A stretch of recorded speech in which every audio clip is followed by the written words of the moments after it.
திருப்பூர்லேருந்து திருப்பூர் சகோதரிகள் மீனாட்சி பரமகுரு அவங்க வந்து பேசுகிறாங்க. பிரசன்னத்தில் தோஷங்கள் கண்டறிதல், எப்படி பிரசன்னத்தில் தோஷங்களை கண்டுபிடிப்போம் அப்படிங்கிறத பற்றி பேசுகிறாங்க. லஞ்சு இடைவேளையாக இருந்தாலும் நாங்கள் வந்து தொடர்ந்து பேசுவோம் அப்படின்னு சொல்லி வர்றாங்க. சகோதரிக்காக நான் உட்காந்துருக்கேன். வாங்க சகோதரி, உங்களுக்காக ஆன்லைனில் எல்லாருமே பார்த்துட்ருக்காங்க. இங்கே பாருங்க, எனக்காக ஒரு 4 பேர் இருக்காங்க, உங்களுக்கு போதும். அனைவருக்கும் இனிய வணக்கம். வேயிரு தோழி பங்கன் விடமுண்ட கண்டன் மிகநல்ல வீணை தடவி மாசரு திங்கள் கங்கை முடிமேல் அணிந்து என் உளமே புகுந்த அதனால் ஞாயிறு திங்கள் செவ்வாய் புதன் வியாழன் வெள்ளி சனி பாம்பிரண்டு முடனே ஆசரு நல்ல நல்ல அவை நல்ல நல்ல அடியார் அவருக்கு மிகவே என ஈன்ற தாய் தந்தையின் பாதம் வணங்கி என்னுடைய குலதெய்வம் இஷ்ட தெய்வம் முருகப்பெருமானின் பாதத்தையும் என்னுடைய குடும்பத்தாரையும் மதித்து அவர்களையும் வணங்கி இங்கு அமர்ந்திருக்கக்கூடிய உங்களையும் வணங்கி இதை யூடியூப் வாயிலாக பார்த்து கொண்டிருக்கக்கூடிய மக்களையும் வணங்கி எனது உரையை ஆரம்பிக்கிறேன்.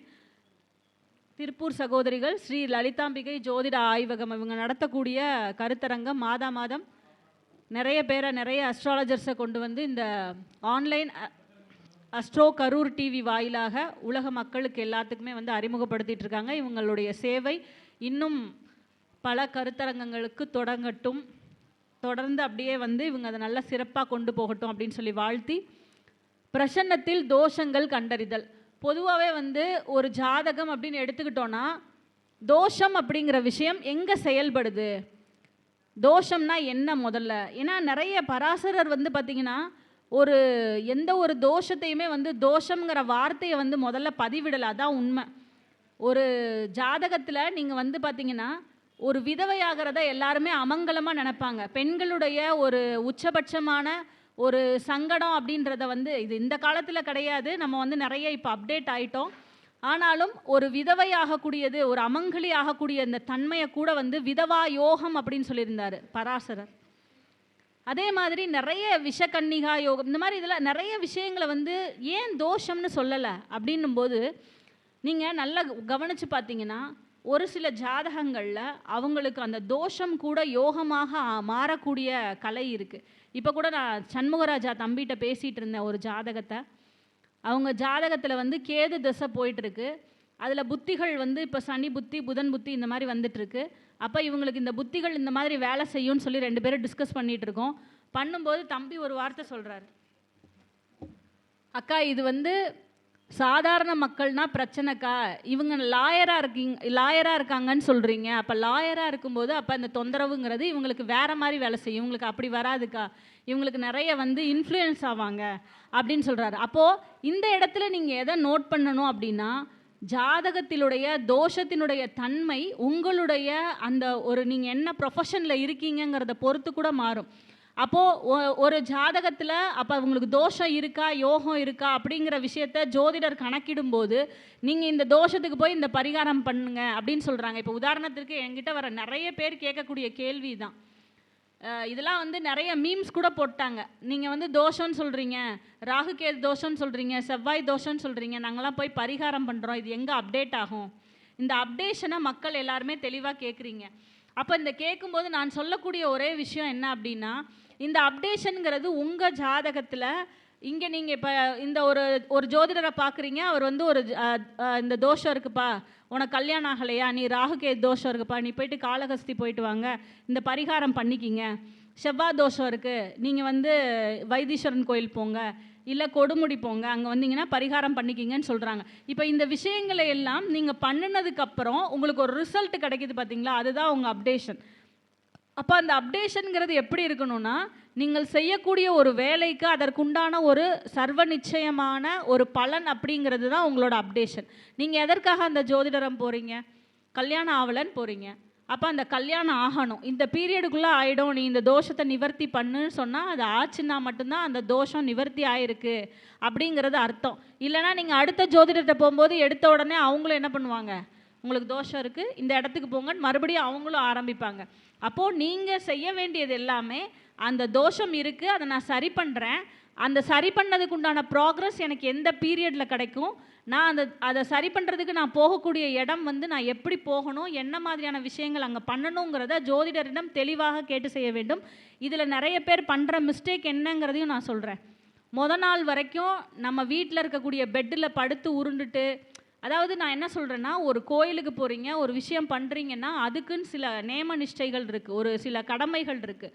அந்த கடமைகளை சரியாக செய்து ஜோதிடரிடம் சரியாக தெரிந்து கொண்டு அங்கே போய் செய்யும்போது நல்லாயிருக்கும். இப்போ வீட்டிலேருந்து கிளம்பும்போது வந்து வண்டி டயர் பஞ்சர் ஆகுது, இல்லை வீட்டிலேருந்து கிளம்பும் போதே வந்து ரொம்ப அபசகுணங்களாக இது பண்ணுறீங்க, அப்போ போயிட்டு அதை பண்ணிக்கிறீங்க அப்படிங்கும்போது அது கண்டிப்பாக நெகட்டிவான பலன்களை தரும். அப்போது நீங்கள் கிளம்புற அந்த நாள் கூட உங்களுக்கு ஃபேவரட்டாக இருக்காங்கிறத ஜோதிடரிடம் தெரிந்து கொள்ள வேண்டும். நிறைய வெளிநாட்டு வாடிக்கையாளர்கள் எனக்கு இப்போ ஜாதகம் பார்க்குறாங்க. அவங்க கேட்கக்கூடிய முக்கியமான விஷயம் என்னென்னா, இப்போ நான் காளகஸ்தியில் கூட நான் சமீபத்தில் கோயிலுக்கு போகும்போது பார்க்குறேன், ஃபோட்டோ வச்சுட்டு பூஜை பண்ணுறாங்க. இப்போ யாருக்காவது ராகு கேது தோஷம் இருக்குது, பேரண்ட்ஸ் வர்றாங்க, அந்த ஃபோட்டோவை வந்து அந்த இடத்துல வச்சுக்கிட்டு பூஜை பண்ணுறாங்க. இதெல்லாம் எப்படி ஒர்க் அவுட் ஆகும் அப்படின்னு கேட்கும்போது, இதெல்லாம் செமி ஒர்க் அவுட் தான். என்னை பொறுத்தளவு இதெல்லாம் செமி ஒர்க் அவுட் தான். ஏன்னா அவங்க பேரண்ட்ஸ் அவங்களுக்காக ஃபீல் பண்ணி பண்ணுறாங்க, கண்டிப்பாக ரிசல்ட் இருக்கணும். ஆனால் அந்த யாருக்கு அந்த ப்ராப்ளம் இருக்கோ அவங்களோட ப்ரெசன்ஸ் 100% இருந்தால் மட்டும்தான் அந்த தோஷ நிவர்த்திங்கிறது தான் சாஸ்திரம் சொல்லுது. அப்போ முதல்ல அந்த தோஷத்தோட வீரியம் எப்படி இருக்குது, அது ஜாதகரை எந்த அளவில் தொந்தரவு பண்ணிக்கிட்டு இருக்கு, அதுக்கு நீங்கள் என்ன மாதிரியான தீர்வுகளை எடுத்திருக்கீங்க, உங்களுக்கு ஜோதிடர் என்ன மாதிரியான ஆலோசனைகளை தருகிறார், அந்த ஆலோசனைகளை சரியாக பெற்றுக்கொண்டு நீங்கள் உங்கள் வாழ்வில் எப்படி ஜெயிக்கிறீர்கள், இதுதான் இந்த ப்ராசஸ். அப்போ இந்த ப்ராசஸில் ஏதாவது ஒரு இடத்துல நம்ம மிஸ் ஆனால் கூட நம்ம வாழ்க்கையில் சக்ஸஸ்ங்கிற விஷயத்தை நம்மளால் எடுக்க முடியாது. அப்போ அந்த சக்ஸஸ் தேவை அப்படின்னா ஒரு விஷயத்தை ரொம்ப சீரியஸாக எடுத்துக்கணும். இப்போ சில பேர் என்ன பண்ணுவாங்கன்னா, ஜாதகம் பார்க்கும்போதே பார்கெயின் பண்ணுவாங்க. உங்களோட ஃபீஸ் என்னங்க? 1000 ரூபாங்க. சரிங்க, எனக்கு வந்து ஒரு 5 ஜாதகம் பார்க்கணுங்க, நீங்கள் ஏதாவது இதில் டிஸ்கவுண்ட் இருக்குமா? இப்போ நம்ம ஒரு புடவை கடைக்கு போகிறோம், அங்கே டிஸ்கவுண்ட் கேட்குறீங்களா? கேட்கவே கிடையாது. ஆனால் ஜோதிடரிடம் டிஸ்கவுண்ட் கேட்குறீங்க, தப்பு கிடையாது. ஆனால் நான் வர விஷயம் என்னென்னா, நீங்கள் உங்களோட முன்னேற்றத்துக்காக தேவைப்படுறப்ப பண்ணுறீங்க அப்படின்னா ஒரு பெரிய அஸ்ட்ராலஜர் கிட்ட கேட்கணும்னு இல்லை. உங்களால் முடியலையா, பக்கத்தில் இருக்க அஸ்ட்ராலஜரை போய் பாருங்கள், 100 ரூபா கொடுத்து கூட பாருங்கள். ஜோதிடம் பார்த்தா போதும், பார்த்து தெரிஞ்சுக்கிட்டு பண்ணுங்கிறத தான் நான் சொல்கிறேன். தயவுசெய்து எந்த ஒரு ஜோதிடரிடம் எதையுமே பார்கெயின் பண்ணாதீங்க. ஏன்னா அதுக்குமே பலன் கம்மியாகுங்கிறதுனால உங்களோட நன்மைக்காக நான் இதை சொல்கிறேன். இப்போ ஒரு பூ வாங்க போகிறோம், அந்த பூக்கடையில் விற்கிறவங்க கிட்ட போய் நம்ம வந்து நீ இவ்வளோ கம்மியாக கொடு அப்படின்னு சொல்லும்போதும் அங்கேயும் பலன் குறைவாகுது. இதெல்லாம் நான் சொல்லலை, சாஸ்திரம் சொல்லுது. ஒரு பொருளை நீங்கள் விலைக்கு வாங்கும்போது அவர்கள் இப்போ பூ வந்து அந்த பூக்கார பொண்ணு வந்து ரொம்ப அதிகமாக சொல்கிறாங்கன்னு தெரியுது, ஒரு கடைக்கு இன்னொரு கடை விசாரித்து வாங்குங்க, அதுக்கு உங்களுக்கு ரைட்ஸ் இருக்குது. ஆனால் அவங்கள்ட்ட போய் சண்டை வைக்கிறதோ இல்லை வந்து நீங்கள் வந்து அந்த கடையில் இவ்வளோ தான் விற்கிறாங்க, நீங்கள் அதிகமாக விற்கிறீங்க, ரொம்ப அதிகமாக விற்கிறீங்க அப்படின்னு சொல்லும்போது அவங்க என்ன தெரியுமா சொல்லுவாங்க, நீங்கள் அந்த கடையில் போய் பார்த்தீங்கன்னா பூ வந்து கேப் விட்டு கட்டியிருப்பாங்க, நான் எவ்வளோ நெருக்கமாக கட்டியிருக்கேன்னு பாருங்கன்னு சொல்லுவாங்க. இப்போ இந்த இடத்துல அந்த பொண்ணு என்ன சொல்ல வருதுன்னா, நான் தெளிவாக இருக்கேங்க, அவங்க கம்மியாக கொடுத்தாங்கன்னா நீங்கள் அங்கே போய் வாங்கிக்கிங்கன்னு தான் சொல்லுவாங்க. அப்போது நீங்கள் இதே மாதிரி தான் நீங்கள் ஜோதிடரையும் கம்பேர் பண்ணி எடுத்துக்கக்கூடிய ஒரு இது வந்து பொதுமக்களாகிய உங்கள்கிட்டே இருக்குது. அப்போ நீங்கள் வந்து யார் சிறந்தவர்கள், யார் வந்து உங்களுக்கு பலன் கொடுக்குறதுல சிறந்தவர்களாக இருக்காங்கன்னு பொறுமையாக பார்த்து தெரிஞ்சுக்கிட்டு கூட கொடுங்க, தவறே கிடையாது. ஆனால் தயவு செய்து பார்கெயின் பண்ணாதீங்க. அப்படி பார்கெயின் பண்ணும்போது அந்த இடத்துலையுமே உங்களுக்கு பலன்கள் குறைய ஆரம்பிச்சிருங்கிறது தான் ஒரு உண்மையான ஒரு விஷயம். அதுக்காக உங்கள் நன்மைக்காக தான் நானும் இதை சொல்கிறேன். எல்லோரும் நினைப்பீங்க, மேடம் உங்களுக்கு என்ன மேடம், நீங்கள் வந்து சனி இங்கே பார்க்குறாரு, குரு அங்கே பார்க்குறாருன்னு சொல்லிட்டு பணம் வாங்கிட்டு போயிடுவீங்க, அப்போ நாங்கள் எப்படி கொடுக்குறோம்? ஆனால் முதலீடு அப்படிங்கிறது வந்து பார்த்திங்கன்னா எங்களுக்கு நாங்கள் இந்த சொல்லக்கூடிய இந்த சாஸ்திரம் தான் எங்களுடைய முதலீடாக இருக்குது. ஆனாலும் நாங்கள் உங்களோடு செலவிடுகிற அந்த நேரம் இருக்குது பாருங்கள், அது ரொம்ப ரொம்ப முக்கியமானது. உங்களுடைய நேரமும் முக்கியம், எங்களுடைய நேரமும் முக்கியம். அப்போ உங்களையும் நாங்கள் வேஸ்ட் பண்ணக்கூடாது, எங்களோட டைமையும் நாங்கள் வேஸ்ட் பண்ணக்கூடாது. இந்த 2 விஷயத்துக்காக தான் ஜோதிடர் உங்களை வந்து சொல்லும்போது நீங்கள் கொஞ்சம் புரிஞ்சுக்கணும். அசட்டையாக கேட்குறது, ஒரு போகிற போக்கில் கேட்குறது. முக்கியமாக நான் வந்து கவனிக்கிற இப்போ சமீபத்தில் பார்க்குறது, ஒரு பொது இடங்களில் எல்லாருமே பேசுகிறோம், எல்லாருமே மீட் பண்ணுறோம். இப்போ உங்களுக்கு தெரிஞ்ச ஒரு அஸ்ட்ராலஜராக நான் இருக்கேன், என்னை வந்து ஒரு பப்ளிக்கில் ஒரு இடத்துல மீட் பண்ணுறீங்க. அந்த இடத்த மீட் பண்ணும்போது அந்த இடம் எப்படிப்பட்ட இடமோ அந்த சூழ்நிலையில் நீங்கள் கேட்கக்கூடிய அந்த கேள்விகளுக்கு நாங்கள் உங்களுக்கு விடை தருகிற விதமும் அப்படித்தான் இருக்கும். அப்போ இப்போ இந்த மாதிரி மீட்டிங்க்கு வந்திருக்கீங்க, கேள்வி கேட்குறீங்கன்னா ஓகே சொல்லலாம், ரொம்ப சந்தோஷம். ஆனால் நான் சொல்கிறது என்னென்னா, சில பேர் வந்து பார்த்திங்கன்னா கண்டோலன்ஸ் ஆகிருக்கும், ஒரு இடத்துல போய் கண்டோலன்ஸ் ஆகிருக்கும், அந்த இடத்துல வந்து ஒரு வளர்ச்சிக்குரிய விஷயங்களை பேசுவாங்க. கல்யாணம் பேசுகிறது, தொழில் எப்போ பண்ணலாம், அவங்க கூட சேர்ந்து பண்ணலாமா அப்படின்றது, அப்புறம் நான் அந்த வீட்டுக்கு வந்து போர் போடலான்னு நினைக்கிறேன், அது போடலாமா, இதெல்லாம் வந்து ஜோசியர்கிட்ட ஒரு கண்டோலன்ஸ் ஆகிருக்க வீட்டில் கேட்காதீங்க, அதுவும் தோஷந்தாங்குது சாஸ்திரம். புரியுதுங்களா? அப்போது இடம் பொருள் ஏவல் ரொம்ப முக்கியம். எதுக்காக எந்த விஷயத்துக்காக நம்ம போயிருக்கோம் அந்த இடத்துல அந்த விஷயம் மட்டும்தான் பண்ணணும். வளர்ச்சிக்குரிய விஷயங்களை பேசும்போது அந்த சூழ்நிலைங்கிறது ரொம்ப முக்கியம். ஜோதிடருக்கும் அது சுபமான சூழ்நிலையாக இருக்கணும், உங்களுக்கும் சுபமான சூழ்நிலையாக இருக்கணும். அப்படி இருந்ததுன்னா நீங்கள் கேட்கக்கூடிய அந்த விஷயங்கிறது ரொம்ப பாசிட்டிவாக, ரொம்ப ஹைடெக்காக, ரொம்ப நல்லா உங்களுக்கு கலந்து வரும். ரொம்ப ஜோதிடரும் உங்களுக்கு ஒரு நல்ல சுபமான ரிசல்ட்டை கொடுப்பாருங்கிறதா மறுக்க முடியாத உண்மை. ஆகவே இந்த தோஷ விஷயங்களை பேசும்போது இந்த பாயிண்ட்ஸ் எல்லாம் நீங்கள் மைண்டில் வச்சுக்கணுங்கிறதுக்காக தான் சொன்னேன். அதே மாதிரி எந்த ஒரு பரிகாரமாகட்டும், எந்த ஒரு ஆலய வழிபாடாகட்டும், நீங்கள் முழுமையான ஸ்ரத்தையுடன், முழுமையான உங்கள் முழு மனதுடன் போய் நல்ல ஜோதிடர் சொல்லிட்டாருங்கிறதுக்காக பணம் கட்டாதீங்க, ஜோதிடர் சொல்லிட்டாருங்கிறதுக்காக பரிகாரம் பண்ணாதீங்க. உங்களுடைய முழு ஆத்மாவுடன் முழு மனதோடு சேர்ந்து செய்யக்கூடிய பரிகாரம் நிச்சயமாக பலன் தரும். இதில் மாற்று கருத்தே கிடையாது. ஆனால் அந்த விஷயத்தை நிறைய பேர் எப்படி எடுத்துக்கிறீங்க அப்படின்னா, இப்போது நாளைக்கு நான் என்னோடய குலதெய்வ கோயிலுக்கு போகணும். அப்போ குலதெய்வ கோயில் போகும்போது இங்கே கொங்கு சமுதாயத்தில் இருக்கக்கூடிய ஒரு விஷயத்தை நான் சொல்கிறேன். நான் பார்த்து எனக்கு பிடித்த விஷயம் அது. இப்போ நாங்கள் நான் பேசிக்காக நான் மதுரக்கார பொண்ணு. அங்கெல்லாம் என்ன பண்ணுவோன்னா, வீடை கழுவி விடுவோம். வீடை கழுவினா தண்ணி நல்லா ஊற்றி வெளியில் அடித்து தண்ணி தள்ளி விட்டுருவாங்க. இந்த பக்கம் பார்க்கும்போது சாணி வாசலில் மெழுகுவார்கள். அதே போல் வீடையும் வலிச்சு விடுறேன்னு சொல்லி, அதாவது தொடச்சி வைப்பாங்க, கழுவிலாம் வெளியில் விட மாட்டாங்க. இது நான் எப்படி புரிஞ்சுக்கிறேன் அப்படின்னா, கரெக்டாக நாளைக்கு கோயிலுக்கு போகணுன்னா இன்றைக்கி எல்லாரும் அந்த வீடு சுத்தமாக இருந்தால் மட்டும்தான் மறுநாள் கோயிலுக்கு போவார்கள். இது மிகுந்த உயர்ந்த பண்பு. உண்மையிலே ரொம்ப பாராட்டப்பட வேண்டிய ஒரு விஷயமாக இந்த கொங்கு சமுதாயத்தில் நான் அதை பார்க்கிறேன். அப்போது இந்த வீடு சுத்தமாக இருக்கணும்னு நீங்கள் நினைக்கிறீங்கல்ல, அதே மாதிரி உங்களுடைய உடம்பு தான் நீங்கள் தான் அந்த கோயிலுக்கு போகிறீங்க. உங்கள் வீடு அங்கே தான் இருக்க போகுது. நீங்கள் வீட்டில் இருக்கக்கூடிய ஆட்கள் எல்லாரும் தான் அந்த கோயிலுக்கு போகிறீங்க. அப்போ நீங்கள் எவ்வளோ சுத்தமாக இருக்கணும்? நீங்கள் என்ன சொல்லுவீங்க? மேடம் நான் குளிச்சுட்டு தான் மேடம் போவேன். எல்லோரும் குளிச்சுட்டு தான் போவோம், இல்லைன்னு சொல்லலை. ஆனால் நான் சொல்லக்கூடியது உள்ளிருக்கக்கூடிய உங்களுடைய மனம், உங்களுடைய பிரச்சனை, உங்களுடைய அழுக்கு எல்லாமே உள்ளதாக இருக்கும். அதே நேரத்தில் நீங்கள் நாள் ஒரு நான்வெஜ் சாப்பிட்றீங்கன்னு வச்சுக்கோங்க. நாள் நான்வெஜ் சாப்பிட்டுட்டு அடுத்து அந்த வீடை வலிச்சு விட்டுட்டு அடுத்த நாள் போகிறீங்க. அப்போ அந்த நான்வெஜ் சாப்பிடும்போது என்ன ஆகும்னா, இது நான் ஒரு சயின்டிஃபிக்காக சொல்கிறேன், அந்த டைஜஷனுங்கிறது கொஞ்சம் லேட் ஆகும். ஓகேங்களா? அப்போ இன்னும் அது வயிற்றுக்குள்ளே தான் இருக்கும். ஆனால் சாஸ்திரம் என்ன சொல்லுதுன்னா, கிட்டத்தட்ட ஒரு கணவனும் சரி மனைவியும் சரி ஒரு வாரமாவது இந்த மாதிரி விஷயங்களை தவிர்த்து தான் குலதெய்வ கோயிலுக்கு போகணும் அப்படின்னு சொல்கிறாங்க. இதுக்கும் காரணம் இருந்தது. அந்த காலத்துலலாம் பார்த்திங்கன்னா, ஒரு கோயிலுக்கு நீங்கள் குலதெய்வ கோயில் போகும்போது எப்படின்னா, உங்கள் வீட்டிலேருந்து குலதெய்வ கோயில் ரொம்ப தூரத்தில் இருக்கும், இல்லை பக்கத்தில் இருந்தாலுமே அவங்க நடந்து தான் போனாங்க. அங்கே கிடைக்கக்கூடிய விஷயங்களை வச்சு தான் அவங்க பொங்கல் வைக்கிறதோ இல்லை சாப்பாடு செய்கிறதோ இந்த மாதிரி நிறைய பண்ணாங்க. ஒரு இடத்துலேருந்து இன்னொரு இடத்துக்கு போகிறாங்க, அப்போல்லாம் தங்குவாங்க. ராத்தங்குதல்னு சொல்லுவாங்க. அதுக்கு பேர் ராத்தங்குதல். எந்த கோயிலுக்கு போனாலும் சரி அவங்களுடைய குலதெய்வ கோயிலுக்கு போய் ராத்தங்கும் வழக்கம்ங்கிறது நம்முடைய சமுதாயத்தில் இருந்தது. அப்போ அந்த ராத்தங்குதலை நீங்கள் எப்படி பார்க்குறீங்க அப்படின்னா, அந்த கோயிலில் தங்குறோம். அப்போ என்ன ஆகும், நமக்கு ஒரு இடத்துலேருந்து இன்னொரு இடத்துக்கு போகிறதுனால நம்முடைய டைஜஷன் சிஸ்டம் கொஞ்சம் இதாகும். அப்போது நீங்கள் ஒரு வாரம் உங்களை நீங்கள் சுத்தமாக, அதாவது புலால் தவிர்த்து உங்களுடைய உணவு பழக்க வழக்க முறைகளை சரியாக கடைப்பிடித்து நீங்கள் அந்த கோயிலுக்கு போகும்போது உங்களுக்கு அந்த டைஜஸ்டிவ் சிஸ்டமில் பெரிய ப்ராப்ளம் இருக்காது.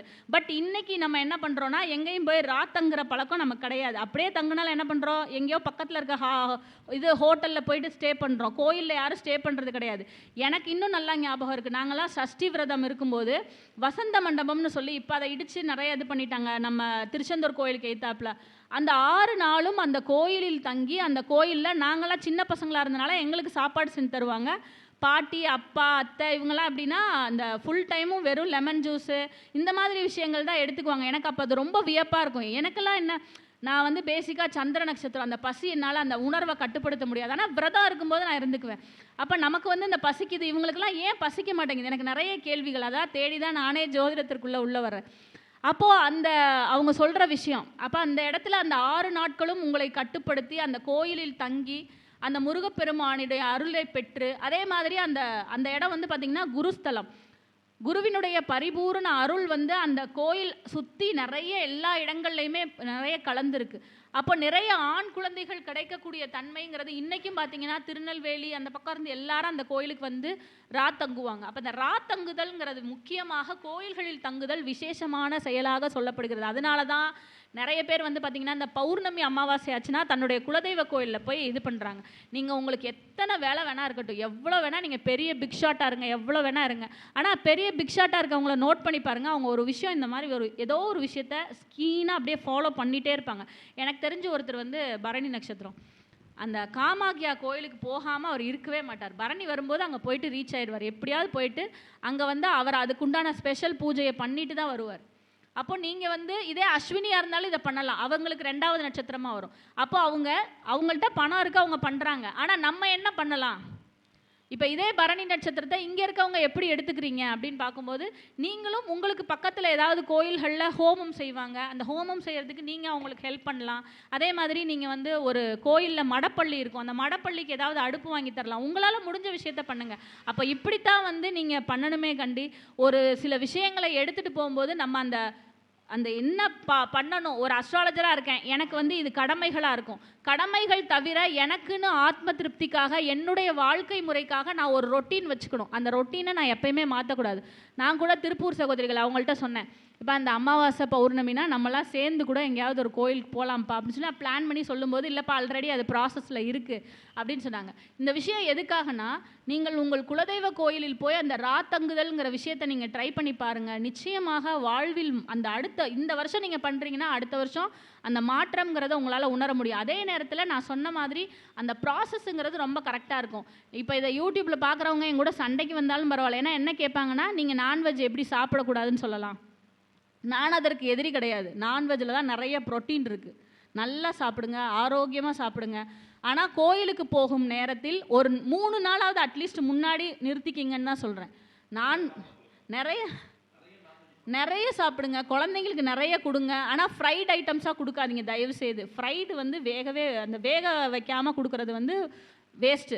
நல்லா வேக வச்சு ஆஃப் கிரில்லு கூட கொடுங்க, பிள்ளைங்க நல்லா சாப்பிடட்டும். ஆனால் இதை நான் பப்ளிக்கில் சொல்கிறேன், நான் சாப்பிட மாட்டேன், அது வேறு பிரச்சனை. சில பேருக்கு அது முதல்ல இருந்தே பிடிக்காமல் போயிடும், அதை விட்டுருங்க. அப்போது இந்த மாதிரி விஷயங்களை எடுக்கும்போது, கோயிலுக்கு போகும்போது, பரிகாரம் பண்ணும்போது மட்டும் இதை தவிர்த்து விடுங்கள் அப்படிங்கிறதுக்காக தான் நான் இதை சொல்ல வர்றேன். அதனால் அதை புரிஞ்சுக்கோங்க.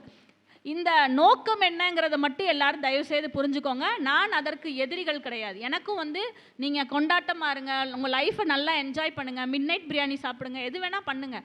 ஆனால் அதுக்குன்னு உண்டான ஒரு ப்ராசஸ் இருக்குது. இப்போ இருக்க ஒரு கம்யூனிட்டி எப்படி போகுதுன்னா, நான் எப்படி வேணால் இருப்பேன் அப்படிங்கிறது அப்படி கிடையாது. எப்படி வேணால் இருப்பேன் அப்படிங்கிறது வந்து அது ஒரு கால மாற்றத்துக்கு அப்புறம் சில பேருக்கு ஒத்து வராமல் போயிடும், சங்கடமாயிரும். சில பேர்த்துக்கு மட்டும்தான் அது செட் ஆகும், எல்லாருக்குமே செட் ஆகாது. நான் சில பேருக்கு சொல்கிறது உண்டு, எப்படி வேணால் இருப்பேங்கிறவங்க சில ஜாதகங்கள் வருவாங்க, அந்த ஜாதகமும் வரும். அவங்க அப்படி இருந்தாங்கன்னா அவங்களுக்கு செட் ஆகும், அவங்கள்ட்ட நம்ம ஓப்பனாகவே சொல்லிடுவோம். சில பேர் வந்து அந்த பிள்ளைங்க வந்து கேட்கும்போது நான் சொல்லிடுவேன், அம்மா இந்த காலகட்டத்தில் இப்படியான பிரச்சனைகள் உனக்கு வரும், நீ கவனமாக இருக்கணும், முக்கியமாக பெண் பிள்ளைகளுக்கு. சரிங்களா? அதனால நான் இந்த இடத்துல சொல்ல வர விஷயமே அதுதான். அதனால் இதெல்லாம் ஃபாலோ பண்ணிக்கங்க, உங்களுக்கு எப்பயுமே தோஷம் வராது. ஏன்னா அந்த தோஷத்தை பேசுகிறதுக்கு முன்னாடி இந்த விஷயத்தை பேசுங்கிறதுக்காக சொல்கிறேன். அப்போ இந்த தோஷங்கள் எப்படி வருது? முக்கியமாக இந்த கண்டோலன்ஸ் வீட்டுக்கு போகிறோன்னு வச்சுக்கோங்க. அங்கே போய் என்ன பண்ணுவாங்கன்னா, அந்த நடுவில் வந்து அந்த இறந்தவருடைய உடல் வைக்கப்பட்டிருக்கும். அங்கே சுற்றி எல்லாரும் உட்காந்து பேசிகிட்டு இருப்பாங்க. அப்போ அந்த மதுரை சைடெல்லாம் ஒரு வழக்கம் இருக்குது. அது என்னென்னா, அவர் எப்படி வேணால் இறந்து போயிடட்டும், அவரை பற்றி பாட்டு பாடிட்டே இருப்பாங்க. அவர் வந்து எப்படி வேணா இருக்கட்டும், மன்னவனே அதே இதேன்னு பாட்டு பாடிட்டே இருப்பாங்க. ஏன் அது பாட்டு பாடுறாங்கன்னு யோசிச்சு பார்த்துருக்கீங்களா? இறந்தவன் உண்மையிலே ஒரு நல்ல அந்த ஊருக்கே வந்து மோசமானவனாக இருந்தாலும் அவன் இறந்துட்டான், அவனுக்கு உண்டான ஒரு மரியாதையாக அந்த பாட்டு பாடுவாங்க. சுற்றி இருக்க எல்லாரும் நீங்கள் திட்டுனா கூட அவங்க யார் காதுலயே விழுகாது. உண்மை என்ன அப்படின்னா, அந்த இறந்த போயிட்டாங்கன்னா அவங்களோட கர்மா அவங்க எடுத்துகிட்டு போயிட்டாங்க. நீங்கள் என்ன பண்ணுறீங்க? இறந்து போனவன் எனக்கு இவ்வளோ தரணும், இப்படி போயிட்டான், அவன் அப்படி போயிட்டான், அவன் இந்த மாதிரி பண்ணிட்டு போயிட்டான், அவன் குடும்பம் இதாகுமா அப்படின்லாம் உட்காந்து பேசிகிட்டு இருப்பாங்க. அப்படி பேசும்போது அது தோஷமாக மாறுகிறது. உங்கள் வீட்டில் அது வந்து என்ன பண்ணுது, உங்கள் ஜாதகத்திலையோ இல்லை உங்கள் பிள்ளைங்க ஜாதகத்திலையோ இல்லை அந்த பிள்ளைகளோட பிள்ளைங்க ஜாதகத்திலையோ அது வந்து பிரேத தோஷமாக மாறுகிறது. அந்த பிரேத தோஷம் எப்படி வலுவாகும்? இப்போ உதாரணத்துக்கு ஒருத்தருக்கு வந்து 4ஆம் இடத்துல வந்து மாந்தி சம்மந்தப்படுது. அப்போ நம்ம கேட்குறோம், அவங்களுக்கு பிரசன்னத்தில் கேட்குறோம். எனக்கு இப்போயும் அவர் ஞாபகம் இருக்குது, எனக்கு அவர் கால் பண்ண அந்த நாள் எல்லாமே. அப்போ அவருக்கு நம்ம கேட்கும்போது வந்து நைட்டெல்லாம் சத்தம்லாம் கேட்குதா அப்படிங்கும்போது, ஆமாம் மேடம், சத்தம்லாம் கேட்குறதுனால பயந்து தான் நான் உங்களுக்கு ஃபோன் பண்ணியிருக்கேன் அப்படின்னு சொல்கிறாப்புல. எல்லாத்துக்குமே இது வந்து செட் ஆகுமானா வெறுமனே மாந்தி இருந்தால் மட்டும் செட் ஆகாது.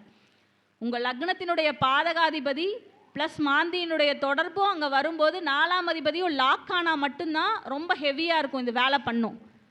இது வந்து நீங்கள் சயின்டிஃபிக்காக பார்த்தீங்கன்னா அவங்களோட ஒரு இல்யூஷனாக கூட இருக்கலாம். அவங்களுக்கு வந்து அந்த மாயை வந்து அவங்களுக்கு அதை கொடுத்துருக்கலாம். ஆனால் அவங்க ஜாதகப்படி இது வேலை பண்ணுதா?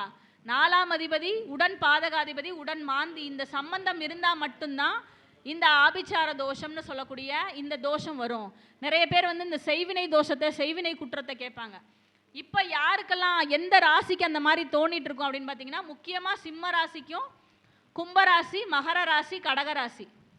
இதில் உங்கள் ஜாதகத்தில் இந்த ராகு கேது இருக்கக்கூடிய அந்த லூப்பில் யாருக்கெல்லாம் ராகு கேது இருக்கோ, அப்போ ஒரு குடும்பத்தில் 3 பேர்த்துக்கு இருந்தது. நான் சொல்லும்போது அவங்க மைண்டில் தோணின விஷயம் அது அவங்க என்கிட்ட சொல்கிறாங்க.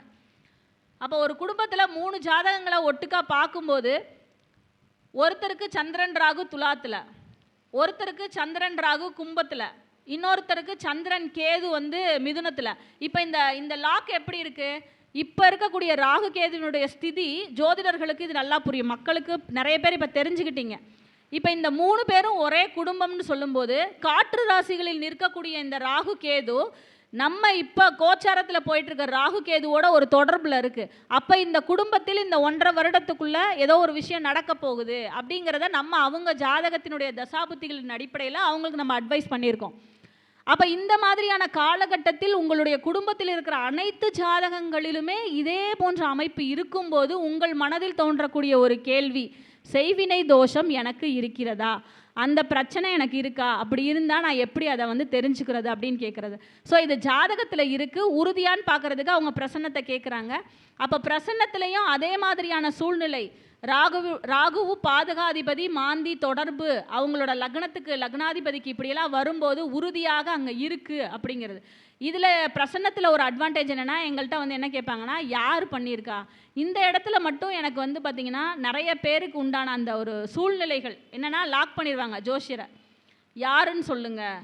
சில பேர் வந்து அந்த லேடிஸே வருவாங்க, எங்கள் நாத்தனாரா, ஏம்மா என்னைய போட்டு இந்த இடத்துல தான் எனக்கு ரொம்ப, ஏன்னா நான் எப்பயுமே வந்து ஒரு குடும்பம் பிரிஞ்சு போகணும்னு நினைக்காத ஆள். ஏன்னா நம்மளால் வந்து நம்ம சொல்லிட்டு போயிடலாம், சொல்லிட்டு போனால் நாளைக்கு அந்த பிள்ளை பார்க்கும்போது முகத்தை பார்க்கும்போதே உருன்னு திருப்பிட்டு போவாங்க. அதனால் முடிஞ்ச அளவு இந்த மாதிரி விஷயங்கள் வந்து அந்த நேர காலகட்டத்தில் அவர்களை தாக்கும். உண்மைதான், எல்லாருமே அப்படி இருக்கிறது இல்லை, உண்மையாகவே பண்ணுறவங்க நிறைய பேர் இருக்காங்கங்கிறத தெரிஞ்சுக்கணும். அதை தெரிஞ்சுக்கிட்டு அதுலேருந்து எப்படி வெளியில் வரணும்னு தெரியணுமே தவிர செஞ்சவங்களை போய் நீங்கள் மறுபடியும் ஏவி விடுங்கன்னு ஜோசிக்காரங்களை கேட்காதீங்க, அது அவங்களுக்கும் பாவம். இப்போ நம்ம கண்டுபிடிச்சி சொல்கிறதோட நம்ம வேலை முடிஞ்சிடும். இவங்க என்ன பண்ணுவாங்க, அடுத்து போய் யாருன்றதோ அவங்களுக்கு போய் நான் பண்ணுறேன் அப்படின்னு சொல்லி கிளம்புவாங்க. அந்த மாதிரி பண்ணிங்கனாலும் தோஷம் வரும். உங்களுக்கு ஒருத்தவங்க தெரியாமல் பண்ணிட்டாங்க, மறுபடியும் அவங்க கெட்டு போகணுன்னு போய் பண்ணக்கூடாது, பண்ணுனா அதுவும் தோஷம்தான். நம்மளை விட நம்ம சந்ததியை தான் அது பாதிக்கும். அதனால தயவு செய்து இதை பார்க்கக்கூடிய எல்லாருக்குமே ஒரு ரிக்வெஸ்ட்டாக வைக்கிறது என்னென்னா, இந்த மாதிரி விஷயங்களுக்குள்ளே போகும்போது தகுந்த நல்ல ஒரு, இப்போ நீங்கள் ஒரு யாரை ரொம்ப குருவாக எடுத்துகிட்ருக்கீங்களோ அவங்கக்கிட்ட போய் சொல்யூஷன் கேளுங்க. எல்லாத்துக்கிட்டேயும் போய் நான் நல்லதுக்கு மட்டும்தான் பண்ணுவேன்னு சொல்லுவாங்க, சில பேர் கெட்டதுக்கும் பண்ணி தருவாங்க. அங்கே போய் நின்றாதீங்க. பண இழப்பு, பொருள் இழப்பு, நேர இழப்பு, கடைசியாக வந்து எல்லாமே இழந்து போயிடுவீங்க. அதனால் தயவு செய்து இந்த மாதிரி விஷயங்களை வந்து கன்ஃபார்ம் பண்ணுறதுக்கு முன்னாடி எந்த ஒரு யார் மேலேயும் ஒரு அலிகேஷன் வைக்கக்கூடாது. அது ஜோதிடர்களுக்குமே சரி, எனக்குமே சரி. அப்போது அந்த தோஷம் வந்து உங்கள் ஜாதகத்தில் இப்போ நான் சொன்ன மாதிரி பிரேத தோஷம் எப்படி வருது, அதே மாதிரி வாழும் காலத்தில் தாய் தந்தையரை சரியாக பராமரிக்காமல் விட்டாலும் தாய் தந்தையர், இப்போ நிறைய பேருக்கு அந்த பொறுப்பின்மை அப்படிங்கிற விஷயம், வேலைப்பளு காரணமாக பிள்ளைங்க வெளியூரில் இருக்காங்க, அப்பா அம்மா ஒரு ஊரில் இருக்காங்க, சாப்பிட்டியா தண்ணி குடிச்சியான்னு கூட கேட்குறது இல்லைங்கிறது தான் நிறைய பேரண்ட்ஸோட ஒரு வருத்தமான ஒரு விஷயமா இருக்குது. இது பூரா எங்கே போய் உட்காரோம் அப்படின்னு பார்த்தீங்கன்னா, நீங்கள் வெளியூரில் இருக்கீங்க, உங்களுக்கு ஒரு குழந்தை இருக்குது, அந்த குழந்தைக்கு ஒரு குழந்தை வரும் பாருங்க, அங்கே போய் அந்த ஜாதகத்தில் ஹெவியாக இது பித்ரு தோஷமாக போய் உட்காரும். நீங்கள் என்ன சொல்லுவீங்க, நாங்கள் பணம் அனுப்பிடுறோங்க, பணம் அனுப்பிச்சா போதுமா? நிறைய பேர் அது கூட அனுப்புறதில்ல, பிடிங்க வேணால் செய்கிறாங்க. இப்போல்லாம் என்னென்னா ரெசிஷன் ஆகிப்போச்சு. ரெசிஷனுங்கும் போது என்னாகும், வேலை இல்லை, நிறைய பேருக்கு வேலை இல்லை, ஊர்லேருந்து காடு தோட்டத்தை விற்று என்ன பண்ணுறாங்க, பணத்தை அங்கே கொடுத்துக்கிட்டு இருக்கிறாங்க. அப்போ இந்த மாதிரியான ஒரு நிலைமையில் தாய் தந்தையரை கஷ்டப்படுத்துறது. இப்போ ரீசெண்டாக கூட எல்லாருமே பார்த்துருப்போம், ஒரு பையன் பைக் வாங்கிட்டு அவனை போட்டு எல்லாரும் சோஷியல் மீடியாவில் வச்சு நீ எப்படிரா அப்படி பண்ணலாம் அப்படி. எல்லாரோட ஒரு தன்மை என்னன்னா, அந்த பையன் வந்து இந்த வயசில் அந்த பைக்கு அவ்வளோ பெரிய பைக்கை அந்த தாய் பக்கத்தில் நிற்கும் போது இப்படி வாங்கணுமா அப்படிங்கிறது தான் எல்லாருமே கேள்வியாக பேசு பொருளாக வச்சாங்க. உண்மை என்னென்னா, அந்த பைக் வச்சுருக்கவங்க யாருமே அந்த பொறுமையாக போகிற தன்மை இல்லாததுனால தான் எல்லார் வாயிலையும் அந்த பையன் விழுகிற மாதிரியான ஒரு தன்மை ஏற்பட்டு விட்டது. அப்போ இந்த மாதிரி ஆகும்போது என்னன்னா, அந்த பையனுக்கு இருக்கிற திருஷ்டி பூரா கழிஞ்சு போச்சு. இதைத்தான் நாங்கள் திருஷ்டி தோஷம்னு சொல்கிறோம். அப்போ திருஷ்டி தோஷம் வரும்போது வந்து பார்த்திங்கன்னா, உங்களுக்கு 2ஆம் அதிபதி லக்னாதிபதி இவங்களோட அந்த ராகு பாதகாதிபதி மாந்தி இந்த தொடர்பு வரும்போது தான் அந்த திருஷ்டி தோஷம் இருக்கும். இந்த திருஷ்டி தோஷம் வந்து நிறைய லேடிஸ் நம்மக்கிட்ட கேட்குறது, கண் திருஷ்டி விழுந்துருச்சு என்ன பண்ணுறது அப்படின்னு சொல்லி. அப்போ இந்த திருஷ்டி தோஷம் விலகணும் அப்படின்னா இந்த மாதிரி இப்போ அந்த பையனுக்கு நடந்தது பார்த்தீங்களா, அவனை ஃபுல்லாக எல்லாரும் சோஷியல் மீடியாவில் போட்டு ஃப்ரை பண்ணிகிட்டு இருந்தாங்க. அவனுக்கு இருந்த அந்த திருஷ்டி பூரா விலகி போச்சு. அப்போ நமக்கு வந்து நம்ம ஒரு பொதுமக்களாக இருக்கோம், இதை பார்த்துட்ருக்கீங்க, திருஷ்டி எப்படி நீங்கள் கிளியர் பண்ணுவீங்க அப்படின்னா நிறைய விஷயங்கள் இருக்குது. ரொம்ப உங்களால் முடியலையா, உங்களுக்கு வந்து பார்த்திங்கன்னா வீட்டில் இருக்க எல்லாருக்குமே ஞாயிற்றுக்கிழமை சுற்றி வைக்கிற பழக்கம் இருந்ததுன்னா அந்த வியாழன் ஞாயிறு இந்த 2 நாட்களையுமே வந்து சுற்றி வைங்க. கேலண்டரில் பார்த்தீங்கன்னா இன்று கண்ணூறு கழித்தல் நன்றுன்னு போட்டிருப்பாங்க, அந்த நாளை விட்டுறாதீங்க. கேலண்டரில் படிக்கும்போது சில ஞாயிற்றுக்கிழமைகளில் தெளிவாக போட்டிருப்பாங்க இன்று கண்ணூறு கழித்தல் நன்று. அந்த காலத்துல எல்லாம் வந்து பார்த்திங்கன்னா 5 விதமான பொருட்கள் வச்சு எடுப்பாங்க. அதில் வந்து சிலதை பேர் சொல்லாததுன்னு சொல்லுவாங்க, அது பெரியவங்ககிட்ட தான் நல்லா கேட்கணும். அந்த பொருட்கள் என்னவோ அதை எடுத்து அடுப்பில் போடக்கூடிய பழக்கம் இருந்தது. அப்படி திருஷ்டி எடுத்து போடும்போதும் உங்களால் நிச்சயமாக இந்த திருஷ்டி தோஷத்துலேருந்து வெளியில் வர முடியும். ஏன் இந்த திருஷ்டி தோஷம் அந்தளவுக்கு ஹெவியாக இருக்குது அப்படின்னா, நீங்கள் ஒருத்தர் பக்கத்தில் போய் நின்று அவங்க உங்கள்கிட்ட கேட்குறாங்க. இப்போ நான் என்னட்ட கேட்கும்போது என்ன சொல்லுவாங்க, மேடம் எப்படி மேடம் இப்படி ட்ராவல் பண்ணுறீங்க அப்படின்னு சொல்லுவாங்க. நான் வந்து சொல்லுவேன், அது எப்படி சொல்ல முடியும், சில பேருக்கு வந்து அது ட்ராவலுங்கிறது தவிர்க்கவே முடியாத ஒன்றாயிடும், சில பேருக்கு அது முடியவே முடியாது. அப்போ அவங்க என்ன பண்ணுவாங்கன்னா, நம்ம பக்கத்தில் நின்றுட்டு ஒரு ஹெவியாக ஒரே ஒரு மூச்சு மட்டும் விட்டாங்கன்னா போதும், அந்த நேரத்தில் நமக்கு அது அப்படியே பெரிய இம்பேக்டை கொடுத்துரும். இப்போ இந்த இடத்துல என்ன ஆகுதுன்னு நினைக்கிறீங்கன்னா, அவங்களோட அந்த மூச்சு காற்று இருக்குது பார்த்தீங்களா, அதோட அந்த ஒரு அதில் இருக்கக்கூடிய அந்த சூடு இருக்குல்ல, அது நம்மளை பாதிக்கும், வேற ஒன்றுமே கிடையாது. இது தூரத்தில் அப்படின்னா அவங்களுடைய அந்த தூரத்தில் இருக்கக்கூடிய எண்ண அலைகள் அது வந்து நம்மளை பாதிக்கும். அப்போ எப்படி ஆட்டோவை திருப்பினா அதாவது ஆட்டோ கண்ணாடியை திருப்பினா ஆட்டோ ஓடுமா, தூரத்துலேருந்து ஃபோன் பண்ணால் எப்படி வேலை செய்யும் அப்படின்லாம் கேட்பீங்க. அதுக்கும் நான் வச்சுருக்கேன். நீங்கள் ஒருத்தரை ஹெவியாக நினைக்கிறீங்க. இப்போ நான் சுந்தரராஜ பெருமாள் ஐயா வந்து ஒரு 2 நாளாக திங்க் பண்ணிகிட்டே இருக்கேன், 3ஆவது நாள் அவர் எனக்கு கால் பண்ணுவார். அப்போ அது எப்படி நம்ம அவங்கள நினச்சிட்டே தான் இருக்கோம், அவங்களுக்கு நம்ம கால் பண்ணவே இல்லை, அவங்களே நம்ம கால் பண்ணுறாங்க. அப்போ நம்முடைய எண்ண அலைகள் அங்கே வேலை செய்யுது. அது மாதிரி உங்களுக்கு திருஷ்டி வைக்கணும்னு நினச்சிட்டாங்கன்னா அவங்க எங்கேருந்து வேணால் வைப்பாங்க. அதனால இந்த திருஷ்டி தோஷம் அப்படிங்கிற விஷயமும் நம்ம வாழ்க்கையை வந்து கெடுக்கக்கூடிய ஒரு விஷயமா இருக்கும். ஸோ அடுத்து பேசக்கூடியவர்கள் நிறைய லைனில் இருக்காங்க. அதனால் இப்போ ஒரு 2 விஷயத்தை மட்டும் சொல்லிட்டு முடிச்சேன். அடுத்து நான் சொன்ன மாதிரி பெற்றவர்களை நீங்கள் பார்த்து கொள்ளவில்லை அப்படின்னா மாத்ரு தோஷம் பித்ரு தோஷம். இந்த மாத்ரு தோஷம் பித்ரு தோஷம் உங்களை எப்படி பாதிக்கும் அப்படின்னு கேட்டால், மாத்ரு தோஷம் இருந்தது அப்படின்னு சொன்னால் கடக வீடு உங்கள் ஜாதகத்தில் கடுமையாக பாதிக்கப்பட்டிருக்கும். கடக வீட்டில் உங்கள் ஜாதகத்தில் பாவகிரகங்கள் இருக்குது அப்படின்னா ரொம்ப கடுமையான ஒரு எப்பயுமே மன அழுத்தத்திலே இருப்பீங்க. சில பேரோட ஜாதகத்தில் நான் பார்க்குறது உண்டு, செவ்வாயும் சந்திரனை பார்க்கும், சனியும் சந்திரனை பார்க்கும், அந்த ஜாதகத்தில் வந்து மோசமான கிரகங்கள் எல்லாம் சந்திரனை சுற்றி இருக்கும். அப்போ இந்த தாயோட மனநிலை எப்படி இருக்குன்னு பார்த்தீங்கன்னா, அவங்க வந்து ஒரு நிமிஷம் கூட வந்து ஒரு டிப்ரெஷன் இல்லாமல் இருக்கவே முடியாது. ஜாதகரும் அதே நிலைக்கு தள்ளப்படுவார். இதை எங்கேருந்தாவது குரு பார்த்ததுன்னா இதை வந்து அவங்க சக்ஸஸ்ஃபுல்லாக தாண்டி வந்துடக்கூடிய சூழ்நிலைகள் அவங்களுக்கு இருக்கும், ஏதோ ஒரு சப்போர்ட் அவங்களுக்கு கிடச்சிக்கிட்டே இருக்கும். அப்போது இந்த மாதிரி தோஷமுள்ள ஜாதகங்கள் அப்படிங்கிறது வருஷம் ஒரு தடவையாவது ராமேஸ்வரம் போயிட்டு வர்றது அவங்களுக்கு ஒரு நல்ல ஒரு திருப்தியாக ஒரு அங்கே போயிட்டு முறையான விஷயங்கள் பண்ணிட்டு வரணும். அப்போ எல்லாருமே அதை பண்ணுறோமான்னா பண்ண முடியறதில்ல. அப்படி முடியாதவர்கள் உங்களுக்கு பக்கத்தில் இருக்கக்கூடிய கோயில்களில் எப்பெல்லாம் திருவிழா வருதோ அப்போ அந்த காலத்துல என்ன பண்ணாங்க, தண்ணீர் பந்தல் வச்சாங்க இல்லைங்களா, அந்த தண்ணீர் பந்தல் வைங்க, தண்ணீர் வாங்கி கொடுங்க. ரொம்ப முடியலையா, இப்போ நாங்களாம் மதுரை அப்போ அந்த மீனாட்சி அம்மன் திருக்கல்யாணம்லாம் நடக்கும்போது நிறைய கூட்டம் வரும். அப்போ அந்த பாக்ஸில் நிறைய பேர் வச்சுட்டு தண்ணி கொடுத்துட்டே இருப்பாங்க. அந்த மாதிரி தண்ணி கொடுங்க, உங்களால் முடிஞ்சது அடுத்தவங்களுக்கு அந்த சர்வீஸ் பண்ணலாம். அதே மாதிரி கோயில்களில் பிரதோஷ நேரத்தில் சிவனுக்கு அபிஷேக பொருட்கள் வாங்கி தரலாம். இதெல்லாம் உங்களுடைய தாயாருக்கு ஏற்படக்கூடிய அந்த மாத்ரு தோஷத்தினுடைய விளைவுகளால் உங்களோட அம்மாவுக்கு ஏற்படக்கூடிய ப்ரெஷர்லேருந்து ரிலீஃப் பண்ணும், உங்களோட மைண்டை கொஞ்சம் ஸ்டேபிளாக பண்ணும். இதை தவிர இன்னும் நீங்கள் என்ன பண்ணலான்னா யோகா பண்ணலாம், தியானம் பண்ணலாம். இதெல்லாம் வந்து இந்த மாத்ரு தோஷத்துக்கு உண்டான நிவர்த்தி விஷயங்களான சொல்லப்படுகிறது. பித்ருதோஷம்ங்கிறது அப்பாவை நம்ம கொடுமை பண்ணுறது, அப்பாவுக்கு சரியாக கவனிக்காமல் விடுறது, அப்பா அதாவது நான் என்ன சொல்கிறேன்னா, நிறைய பேர் எங்கூட என்ன கேட்பாங்கன்னா, அவங்களும் நம்ம கொடுமைக்காரராக இருந்தாங்கன்னா நம்ம ஏன் அவங்களுக்கு பதிலுக்கு ரிட்டர்ன் பண்ணக்கூடாதுன்னு கேட்பாங்க. கொடுமைக்காரராக இருந்தாங்கன்னா நீங்கள் அவங்கள தூற்றாமல் இருந்தாலே அது தோஷம் இல்லை. எனக்கு அப்படி பண்ணாங்க இப்படி பண்ணாங்கன்னு சொல்லாமல் இருந்தாலே அது தோஷம் கிடையாது. இல்லாமல் அவங்கள போட்டு ரொம்ப நம்மளும் டார்ச்சர் பண்ணலான்னு பதிலுக்கு பண்ணும்போது தான் அந்த தோஷத்தினுடைய விளைவு அதிகமாகிறது. ஆகவே இந்த பித்ரு தோஷங்கிறது சிம்ம வீடு பாதிக்கப்படும். உங்களுக்கு ஏதாவது வேலை வாய்ப்பு கிடைக்கணும், உங்களுக்கு ஒரு தலைமை பதவி கிடைக்கணும்னா அது கண்டிப்பாக பாதிக்கப்படும். நிறைய அரசியல்வாதிகள் ஜாதகத்தை பாருங்கள், அவங்க அவ்வளோ ஒரு உழைச்சிருப்பாங்க. நம்ம பேர் சொல்ல விரும்பலை, நிறைய பேர்லாம் ஒரு கட்சிக்கெல்லாம் படுவாங்க. ஆனால் அவங்களுக்கு என்ன பண்ண மாட்டாங்க, பொசிஷன் தர மாட்டாங்க. அப்போ அவங்க என்ன பண்ணுவாங்க, வேற கட்சிக்கு போயிடுவாங்க. சரிங்களா? அதனால அந்த மாதிரி பேசணும்னா அரசியல் பேசுகிற மாதிரி ஆயிரும்.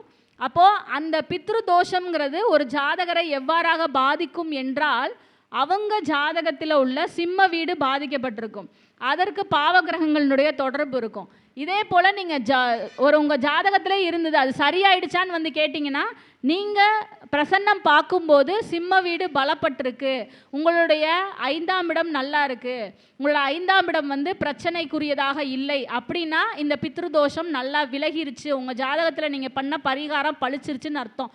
மாறாக நீங்கள் வரும்போதும் அதே மாதிரி உங்களுக்கு ஆரூடம் வந்திருக்கக்கூடிய ஆரூடத்திற்கு 5ஆம் இடமும் 5ஆம் அதிபதியும் பாதகாதிபதி தொடர்போ இல்லை மாந்தி தொடர்போ இல்லை ராகுவினுடைய தொடர்போ பெறும்போது உறுதியாக அந்த பித்ருதோஷம் இன்னும் இருக்கிறது, நீங்கள் சரி பண்ணித்தான் ஆகணுங்கிறது தான். அதே மாதிரி நிறைய பெரிய சப்ஜெக்டாக எல்லாரும் கேட்டுட்டு இருக்கிறது இந்த குலதெய்வ தோஷம்தான். கடைசியாக அந்த குலதெய்வ தோஷத்தை சொல்லி இந்த உரையை நான் முடிச்சிடுறேன். குலதெய்வ தோஷம் எப்படி வருது, நிறைய கோயில்கள்லாம் இப்போ நீங்கள் பக்கத்தில் இருக்க கோயில்கள்லாம் பார்க்க முடியும். அந்த லாக்கெல்லாம் இல்லைன்னா என்ன பண்ணுன்னா, நிறைய நாயெல்லாம் உள்ளே போகும், பிராணிகள்லாம் உள்ளே போகும். இதுவுமே என்ன சொல்கிறாங்கன்னா தோஷம்னு சொல்கிறாங்க. அதே மாதிரி இறைவனுக்கு படைக்கக்கூடிய அந்த நெய்வேத்தியங்களில் குறைபாடு இருந்தால் அது தோஷம். இந்த மாதிரி நிறைய தோஷங்கள் வகைப்படும். அந்த தோஷம் கூட உங்கள் ஜாதகத்திலையும் வரும். ஏன்னா அந்த மாதிரி இருக்க தெய்வத்தை தான் நீங்கள் போய் வணங்கிட்டு இருக்கீங்க. அப்போ நீங்கள் அந்த உங்களோட குலதெய்வத்துக்கு இந்த குறை இருந்தாலும் அந்த குறை உங்களுக்கும் வரும். எப்படிங்க வரும்? சாமிக்கு சாப்பாடு இல்லைன்னா எனக்கு பிரச்சனை வருமா? கண்டிப்பாக வரும். எப்படி வரும்? நீங்கள் ஒரு தூரமாக எங்கேயாவது வெளியூர் போகிறீங்கன்னா உங்களுக்கு சாப்பாடே கிடைக்காது, இல்லை சாப்பாட்டில் பிரச்சனை வரும், இல்லை அங்கே சாப்பிட்டுட்டு வரும்போது உங்களுக்கு தொந்தரவு வந்துடும். அப்போ முதல்ல நம்ம அதை சரி பண்ணாதான் நமக்கும் சரியாகும்.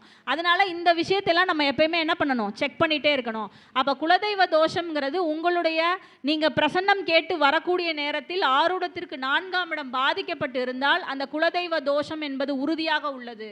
4ஆம் இடத்திற்கோ 4ஆம் அதிபதிக்கோ பாதகாதிபதி தொடர்பு வரும்போது மாந்தியினுடைய தொடர்போ ராகுவினுடைய தொடர்போ இல்லை பாவகிரகங்களினுடைய தொடர்பு ரொம்ப ஹெவியாக இருந்ததுன்னா அந்த தோஷம் ரொம்ப ஹெவியாக இருக்குன்னு அர்த்தம். அப்போ அதை நீங்கள் நிவர்த்தி கேட்டு நீங்கள் உங்களோட குடும்பம் உங்களுக்கு பங்காளி குரூப் இருந்தாங்கன்னா அவங்க இந்த மாதிரி எல்லாரும் சேர்ந்து கேட்கும்போது தான் அது ரொம்ப நல்லா தெளிவாக அதுக்குண்டான ஆன்சர்ஸ் கிடைக்கும். இல்லை ஒரு குடும்பத்துக்கு மட்டும் சொல்லுன்னு நிறைய பேர் கேட்குறீங்க. அதனால தான் இந்த பதிவை தெளிவாக சொல்கிறேன். குலதெய்வத்தை மட்டும் தெரிந்து கொள்ளுவதற்கும் சரி, குலதெய்வ தோஷம் இருக்குதா, அது நிவர்த்தி ஆயிடுச்சா, நாங்கள் பண்ண பூஜையெல்லாம் எங்களுக்கு சாமி ஏற்றுக்குதா, எங்களுக்கு அந்த தெய்வ அருள் இருக்கா என்று கேட்பவர்கள் ஆரூடத்திற்கு 4ஆம் இடம்தான் பிரசன்னத்தில் குலதெய்வம். நம்ம இதே சுயஜாதகம் பராசரியத்தில் பாரம்பரியத்தில் எடுத்துக்கிட்டிங்கன்னா உங்களுடைய சுயஜாதகத்தின் 5ஆம் இடம் தான் குலதெய்வமாக வரும். அப்போ இந்த பிரசன்னத்தில் 4ஆம் இடம் எப்படி இருக்கிறது, 4ஆம் இட அதிபன் எப்படி இருக்கார், இவருக்கு தொடர்புகள் எப்படி வருது அப்படிங்கிறத பார்த்து தான் தோஷம் இருக்கா இல்லையாங்கிறத நாங்கள் நிர்ணயம் பண்ணுவோம். அப்போ நிர்ணயம் பண்ணதுக்கப்புறம் அந்த தோஷம் எப்படிப்பட்டது, எதனால் வந்தது அப்படிங்கிற விஷயத்த சீர்தூக்கி பார்த்து தான் ஜாதகருக்கு நாங்கள் சொல்லி அதற்குண்டான நிவர்த்திகளை செஞ்சதுக்கு அப்புறமும் நீங்கள் திருப்பி பிரசன்னம் வச்சு நீங்கள் பண்ண பூஜையை தெய்வம் ஏற்றுக்குச்சா அப்படிங்கிறதையும் நம்ம தெரிஞ்சுக்கலாம். இதெல்லாம் பார்த்திங்கன்னா உறுதியாக உங்கள் ஜாதகத்தில் எவ்வளோ நல்ல விஷயங்கள் இருந்தாலும் எனக்கு ப்ராக்ரஸ் இல்லை, முன்னேற்றம் இல்லை, என் வீட்டில் திடீர்னு அடுக்கடுக்காக பிரச்சனையாக நடந்துகிட்ருக்கு, என்ன பண்ணுறதுனே தெரியல, ஜாதகத்தில் எல்லாமே சூப்பர்ன்றாங்க ஆனால் எனக்கு ஒன்றுமே நடக்கலை அப்படின்னு சொல்கிறவங்க பிரசன்னத்தில் கேட்கும்போது கண்டிப்பாக 100% சரியான விடைகளை தர முடியும். இந்த பிரசன்னம்ங்கிறது பார்த்திங்கன்னா முருகப்பெருமானுடைய ஒரு நேரடி கண்ட்ரோல்னே வச்சுக்கோங்க. முருகப்பெருமான் தான் இதுக்கு ஒரு முழு முதல் காரணகர்த்தா. அது அப்படியே வழி வழியாக எல்லாருக்கும் இப்போ நம்ம அந்த பிரசன்னத்தை சொல்லிகிட்டு இருக்கோம். ஸோ இந்த பிரசன்னத்தை பொறுத்தளவு 108 சோழிகளை வைத்து ஒரு அற்புதமாக சொல்லக்கூடிய ஒரு கலை, ஒரு உரிய ஒரு எங்கிட்டன்னு இல்லை, நீங்கள் யார்கிட்ட கேட்டாலுமே இந்த பிரசன்ன ஜோதிடத்தை தெளிந்த ஒரு மனிதர்கிட்ட போய் நீங்கள் கேட்கும்போது உங்கள் ஜாதகத்தை தாண்டி இப்போ என்ன போயிட்டுருக்கு, இப்போ இந்த விஷயத்துலேருந்து நீங்கள் எப்படி வெளியில் வரலாம், இந்த அடுத்து வரக்கூடிய ஒரு வருஷம் 1.5 வருஷம் எப்படி இருக்க போகுது, இது எல்லாத்தையும் துல்லிதமாக எடுத்துக்காட்டும். உங்கள் ஜாதகமே தேவையில்லை, இதுவே எல்லா விஷயத்தையும் சொல்லி கொடுத்துரும். அப்போ ஜாதகம் இல்லாதவர்கள் கூட பார்க்கக்கூடிய ஒரு அற்புதமான கலை தான் இந்த பிரசன்ன கலை. அதில் வந்து பார்த்திங்கன்னா, நீங்கள் இப்போ வெளிநாட்டில் இருந்தால் கூட நாங்கள் என்ன பண்ணுவோம், இங்கேருந்து உங்களுக்கு என்னென்ன பிரச்சனைகள் இருக்குது அங்கிற விஷயத்தை நாங்கள் தெளிவாக சொல்லுவோம். நேராக வரும்போது இன்னும் நல்லாயிருக்கும். நேராக வர முடியாதவர்கள் நீங்கள் ஆன்லைன்லேயுமே பார்த்துக்கலாம். உங்களுக்கு உங்கள் ஜாதகம் சம்மந்தமாகவும் சரி, இல்லை பிரசன்னம் சம்மந்தமாகவும் சரி, இதில் ஸ்க்ரீனில் தெரிகிற என்னோட நம்பருக்கு கால் பண்ணுங்கள். உங்களோட டவுட்ஸ்னாலும் நான் கிளாரிஃபை பண்ணுறேன். இல்லை உங்களுக்கு ஜாதகம் பார்க்கணுன்னாலும் நீங்கள் இதில் தெரிகிற நம்பருக்கு கால் பண்ணி ஜாதகம் பிரசன்னம் சார்ந்த கேள்விகளுக்கு என்னை வந்து கேட்கலாம். 100% உங்களுக்கு என்ன இப்போ போயிட்டுருக்கு, என்ன சரி பண்ணணுங்கிற விஷயத்த நான் உங்களுக்கு வந்து சொல்லித்தரதுக்கு தயாராக இருக்கிறேன். இதுவரைக்கும் இந்த பிரசன்னத்தில் தோஷம் எப்படி கண்டறிகிறது அப்படிங்கிற இந்த செஷனை கேட்டுட்டு இருந்தவங்க எல்லாருக்குமே என்னோட சிறப்பான நன்றிகள். சுந்தர்ராஜ பெருமாள் ஐயா அவர்களுக்கும் யோகநாத் குருஜி அவர்களுக்கும் ஸ்பெஷல் தேங்க்ஸ். ஏன்னா அவங்க சாப்பிட போயிருந்தாங்க, இப்போ தான் வந்திருக்காங்க. இதை வந்து யூடியூப் வாயிலாக பார்த்து கொண்டிருக்கிற பொதுமக்களாகிய உங்களுக்கும் என்னுடைய நன்றிகள். எல்லாரும் வந்து எல்லாமே கிடைக்கணும், உங்கள் ஜாதகத்தில் இருக்க எல்லா விஷயத்துலையும் தடைகளை தாண்டி நீங்கள் எல்லாருமே வெற்றி பெறணும்னு சொல்லிட்டு நான் வணங்கக்கூடிய முருகப்பெருமானை வணங்கி விடைபெறுகிறேன். நன்றி, வணக்கம். சகோதரி அவர்களுக்கு மிக்க நன்றி. அதாவது பார்த்தீங்கன்னா, இல்லைம்மா, தோஷம் வந்து 16ல் 27 இருக்குது, உங்களுக்காக முடிச்சேன். இல்லை, அவங்க வந்து ஒரு 16 தோசை சொல்கிறதுலையே வந்து 1 மணி நேரம் பண்ணிட்டாங்க. இன்னும் 27 தோசை பண்ணோம்னா இன்னும் ஒரு நாள் ஆக்கிடுவாங்க. அவங்க எல்லாம் நான் ஸ்டாப்பாக பேசக்கூடியவங்க. அதனால் வந்துட்டு நம்ம வந்து ஃபுல் ஸ்டாப் வச்சா மட்டும்தான் நிற்பாங்க. சகோதரி அவர்களுக்கு மிக்க நன்றி. சகோதரி மிக அருமையாக அந்த பிரசன்னத்தில் என்னென்ன தோஷங்கள் இருக்குது, அதை எப்படி கண்டுபிடிக்கலாம் அப்படிங்கிறத பற்றி மிக அருமையாக சொன்னாங்க. சகோதரி அவர்களுக்கு வாழ்த்துக்களும் வணக்கங்களும். திருப்பூர் சகோதரிகள் சார்பாக மீனாட்சி பரமகுரு அவர்களுக்கு எங்களுடைய சிறப்பு மரியாதை செலுத்தப்படுகிறது.